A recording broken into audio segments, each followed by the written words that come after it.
Dear podcast listeners, we're sitting here today with Rachel Heinrichsmeier in a cafeteria close to London Bridge. Rachel, what are you going to talk about? We're going to talk about my working paper that I completed in January this year. And what is it about? I did a linguistic ethnography study in a hair salon in the south of England. I spent about 2 years hanging out in the salon.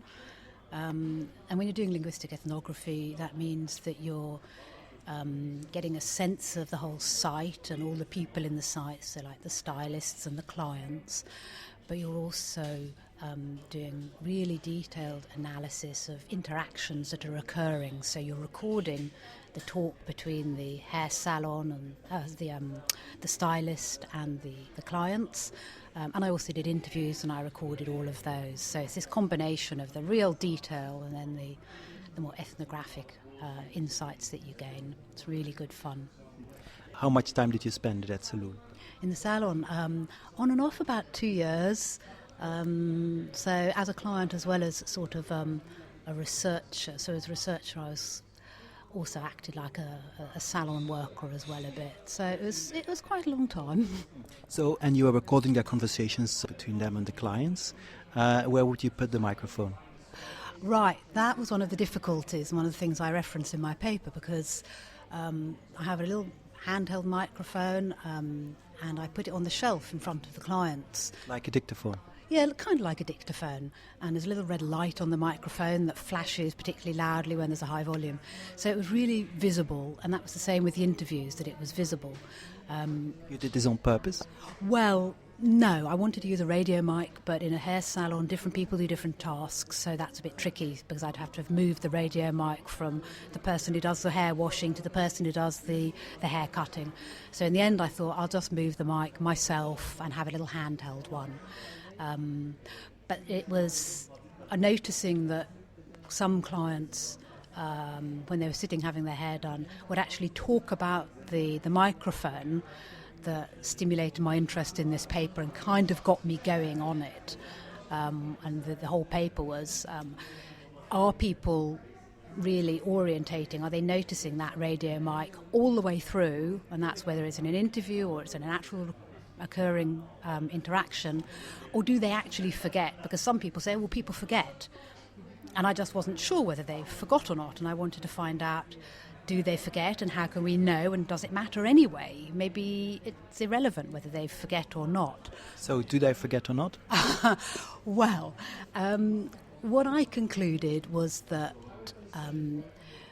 there are some people who seem to be pretty much monitoring that recorder much of the time.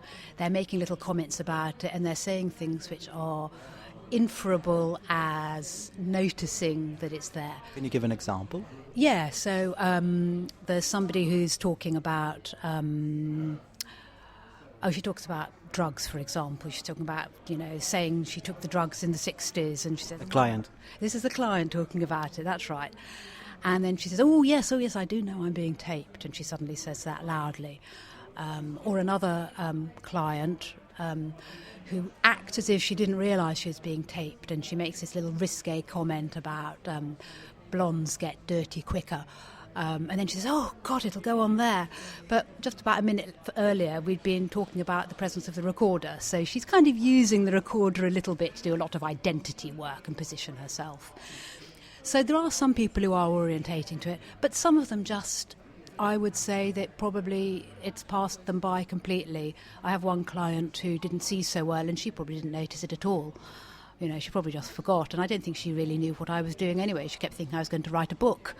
Despite your explanations? Oh, yeah, despite my explanations. I kept explaining what I was doing, but I think she wanted me to be writing a book, and so I was writing a book. Which you are in a way. Which in a way I am. I mean, the PhD is going to be a book. So last question, is it relevant or not, whether they know they're being taped or not? It can be relevant.